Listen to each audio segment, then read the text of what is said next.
आपका स्वागत है मुल्क की आवाज न्यूज चैनल में एक बेहतरीन ऑफर्स लेकर आए। इक्विनिक्स IT सॉल्यूशंस लैपटॉप 8,000 रुपए से शुरू, डेस्कटॉप 8,000 रुपए से शुरू, iPad 8,000 रुपए से शुरू और तब 30,090 रुपए से शुरू। सभी डिवाइस पर 3 महीने से लेकर 6 महीने तक गारंटी वारंटी अवेलेबल है। बिल्कुल ही new laptop, best performance, best battery performance, आप एक बेहतरीन लैपटॉप के पात्र हैं। तसेच माजी उपमहापौर संचालक गणेश पाटील दयांडे यांचा सत्कार नवनाथ नाना गावडे करतील, लक्ष्मी नारायण नौपुते करतील, संजू अण्णा चौधरी यांचा सत्कार उमेश के यांचा सत्कार गणपत नौपुते करतील।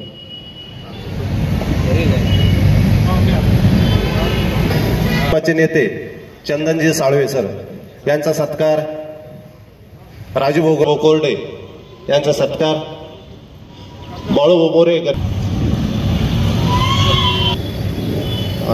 सर मगरे यांचा सत्कार दिलीप कावडे करतील। आजच्या आपल्या बसून घ्या ना महात्मा ज्योतिबा फुले यांच्या जयंतीनिमित्त आज आपल्या चिखलामध्ये अभिवादनाच्या कार्यक्रमाला उपस्थित असलेले या भागाच्या आमदार सो अनुराधाताई चव्हाण,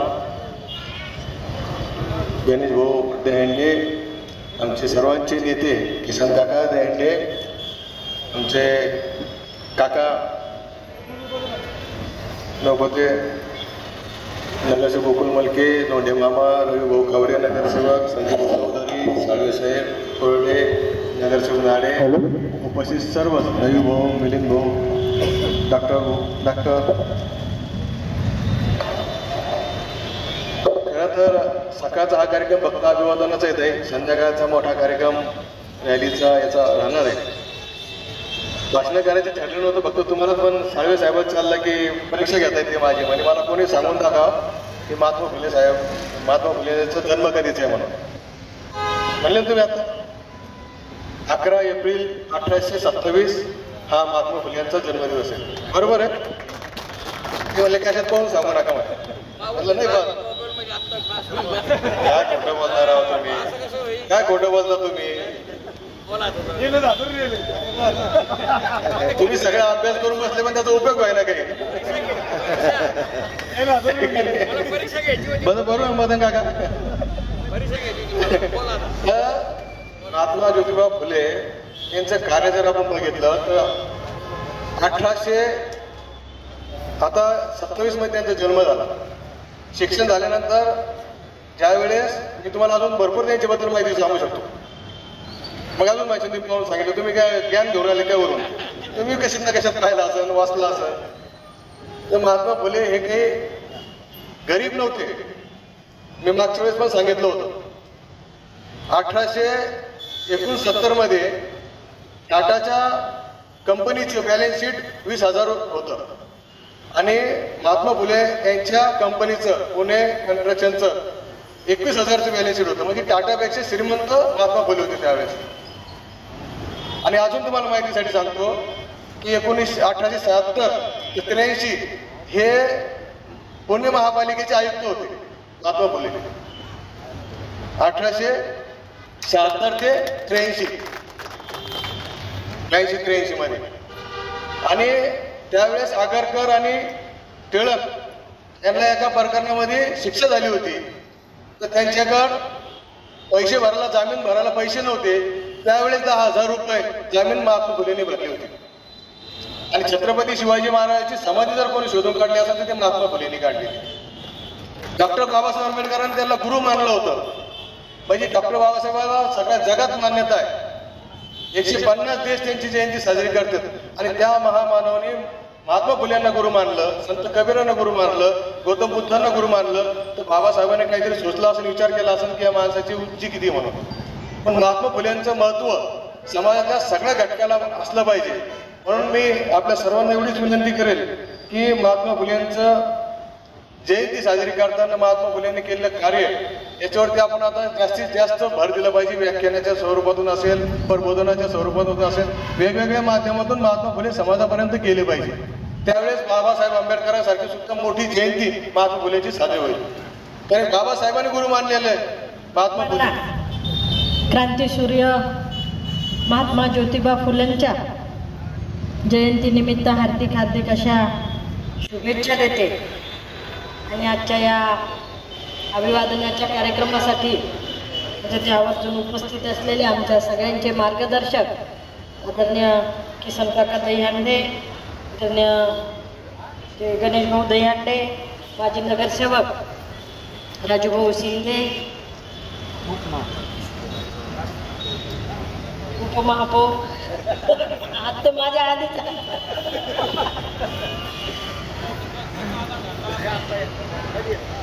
माजी नगरसेवक संजय भाऊ चौधरी, उपस्थित असलेले मदन काका नवपुते, गोकुळभाऊ मलके, चेअरमन लोंढे मामा, रविभाऊ कावडे, उपस्थित असलेले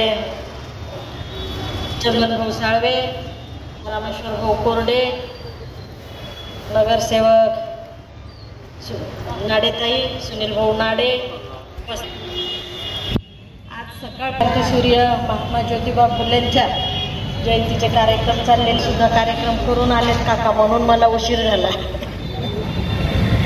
त्यामुळे आपल्याला थोडी वाट पाहावी लागली. त्याबद्दल आपल्या सगळ्यांची माफी मागते. आणि संध्याकाळी सुद्धा इथे कार्यक्रमाचं आयोजन केलेलं आहे. आणि त्यावेळेस मला माहिती आहे मागच्या वर्षी तर मी संध्याकाळच्याच वेळेत आले. संध्याकाळच्या वेळेत सर्वजण इथे हजर असतात. त्यावेळेस राजूभाऊ व्याख्यान पण करणार आहे.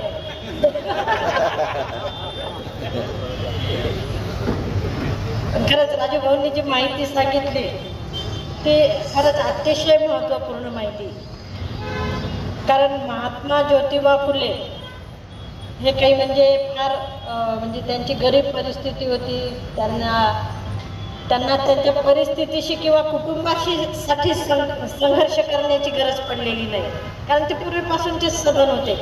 आणि त्यांच्याकडे नाही असं काहीच नव्हतं.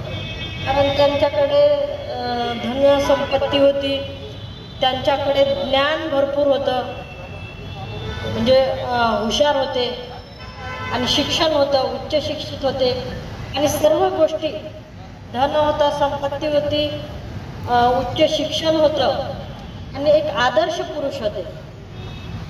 आणि या आदर्श महापुरुषाला तशीच आदर्श अर्धांगिनी सुद्धा मिळाली. आणि मग त्यामध्ये दुग्ध शर्करा योग म्हणावा. आणि तसं मग त्यांनी लक्ष्मीनारायणाचा जोडा आणि ह्या समाजाच्या सेवेसाठी उभा राहिला. आणि हे सगळं एवढं कुटुंब सधन असताना, सगळं व्यवस्थित असताना आपण बघितलं तर त्या जोडप्याला समाजाकडून किती त्रास झाला. सावित्रीबाई फुले असतील तर यांनी जेव्हा स्त्री शिक्षणाची वेळेस किती त्रास सहन करावा लागला, किती त्यांना लोकांनी नावं ठेवले, त्यांना शेण फेकून मारलं, तरी पण हे दाम्पत्य ढळलं नाही. म्हणजे ते त्यांच्या विचारावर ठाम होते. आणि त्यांनी कुणालाही न घाबरता कितीही त्रास झाला, किती हालापेष्टा झाल्या तरी या समाजामध्ये परिवर्तन घडवून आणायचं हे त्यांनी ठाम मनाशी ठरवलं होतं. आणि त्यामुळे त्यांनी न थांबता आज आम्ही ज्या महिला भगिनी आपल्याला दिसतो, व्यासपीठावर दिसतात, आज अनेक महिला कुठल्याही कार्यालयामध्ये जा, आपल्याला एवढी महिलांची आज संख्या दिसते. आणि कुठल्याही क्षेत्रात महिलांसाठी कमी राहिलेलं नाही. तर आता हा ज्या महिलांना संधी मिळाल्या तर या महिलांना च्या प्रथम गुरु म्हटलं तर सावित्रीबाई. नाहीतर महिला कधीच बाहेर येऊ शकली नसती. म्हणजे महिलांना शिक्षणावर पण बंदी. आणि जी आपल्या मुलाचा पहिला गुरु असते आई, आणि ही माताच जर अशिक्षित असेल तर आपला देश खूप मागे राहिला असता. आणि माताच सुशिक्षित नसेल तर ती मुलांवर काय संस्कार घडवणार आणि पुढची पिढी कशी निर्माण होणार. त्यामुळे आज माता ज्या सुशिक्षित झाल्या, ज्या महिलांचं शिक्षणाची जी सुरुवात झाली ते म्हणजे आपल्या या देशातलं पहिलं प्रगतीचं पाऊल आहे. आणि हे महान कार्य त्या दाम्पत्यांनी केलेलं आहे. त्यामुळे आपल्याला खूप मोठी शिदोरी, कारण ज्ञान हे म्हणजे याच्या एवढं महान काहीच नाही आहे. तर ही ज्ञानाची दारं त्यांनी आपल्याला खुली करून दिली. हे असं महान कार्य करणारं, स्वतःला समाजासाठी सेवेसाठी वाहून घेणारं, त्यांचा इतिहास सांगायचा म्हटलं तर खूप त्याला वेळ संपणार नाही. ते अनेक मोठमोठी जी कामं असतील, आपण मुंबई पुण्यासारख्या पण ठिकाणी त्या काळाची जर त्या दगडी बिल्डिंगा त्यांच्या जयंतीनिमित्त सर्व देशामध्ये होत असलेली साजरी त्यांच्या या अभिवादन आणि नतमस्तक या कार्यक्रमाला आवर्जून या ठिकाणी उपस्थित आपले सर्वांचे लाडके आमदार अनुराधाताई चव्हाण, आमचे मार्गदर्शक ज्येष्ठ नेते किसनरावजी दहीहंडी पाटील, गणेशराव, राजू भाऊ, चंदनजी साळवे, नाडे, चौधरी, मलके, आमचे चेअरमन आणि रवी गावडे, विशेषतः करून ज्या तरुण कार्यकर्त्यांनी सजवलं आणि 2 दिवसापासून ते मेहनत करतात आहे, या सर्वांच्या वतीने आपण सर्वजण या ठिकाणी उपस्थित राहिला, आपले धन्यवाद आणि आभार मानतो.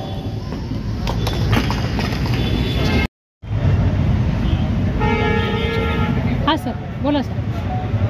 आज क्रांतीसूर्य महात्मा ज्योतिबा फुले यांची देशभरात होत असलेली जयंती उत्सवात साजरी करताना आजच्या या चिखलठाणा येथील द ग्रेट महात्मा या ठिकाणी अभिवादन करण्याकरता सकाळपासून आत्तापर्यंत सर्वजण आपले या ठिकाणी नतमस्तक होत आहे. या निमित्ताने देशभरात महात्म्यांनी काय केलं आणि त्यांच्यामुळे आज या देशामध्ये काय घडतंय याची प्रेरणा सर्वांना मिळते. अनेक गोष्टी महात्मा फुल्याबद्दल बोलायचं ठरलं तर ते थोडक्यात होऊ शकत नाही, परंतु खऱ्या अर्थाने हा देश शुभलम सबलम व्हावा यासाठी पाणी अडवा आणि पाणी जिरवा ही सर्वाच्या अगोदर जर उपक्रम कोणी केला असेल तर ते महात्मा फुल्यांची कल्पना होती. अनेक कारणांना या ठिकाणी स्त्री शिक्षणाचे प्रणेते बनून या देशाला शुभलम आणि सुफलम करण्याचा कार्यक्रम केला. अशा आजच्या या जयंतीनिमित्त मी सर्वांना हार्दिक हार्दिक शुभेच्छा देतो आणि महात्मांच्या चरणी नतमस्तक होतो. त्याचबरोबर सुरुवात कशी करावी, आपल्या घरापासून करावी, अशा आपल्या पत्नीला प्रथमतः शिक्षक, मुख्याध्यापक आणि स्त्री शिक्षणाचं जनक यांच्यापासून बनवलं. अशा महात्माच्या चरणी नतमस्तक होतो. आपल्या सर्वांना शुभेच्छा देतो. धन्यवाद. आपलं नाव सांगा सर. माझं नाव मदन देवराव नवपुते, सामाजिक कार्यकर्ता आहे, भारतीय जनता पार्टीचा. सत्संग आणि समाजकार्यात महात्मा ज्योतिबा फुलेंचा पाईक म्हणून या ठिकाणी उपस्थित.